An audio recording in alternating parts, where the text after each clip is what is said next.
जे आता budding entrepreneurs आहेत, ओके, त्या सर्व ऑन्ट्रप्रनर्सला एक मेसेज काय देणार ma'am?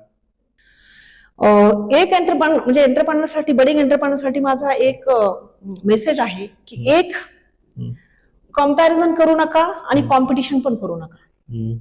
Okay, you are unique, you have unique ability.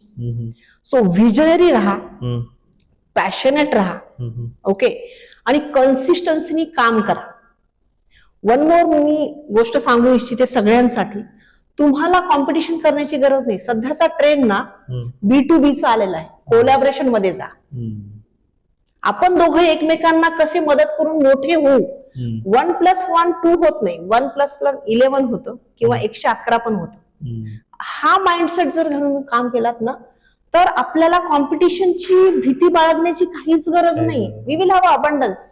Ma'am, एवढ्या मोठ्या मोठ्या कंपन्या ज्या आहेत, जसं जिओ, हॉटस्टार एकत्र येऊन काम करते, ओके, त्यानंतर आता खूप सारे ज्या कंपनीज आहेत त्या मर्जर करतायत, जसं वोडाफोन आयडिया, ही दोघांचा पडता काळाला त्यांनी एकत्र आले आणि आजही ते मार्केटमध्ये आहे, स्टँड आहे. हे करायला लोक घाबरतात, आय फील.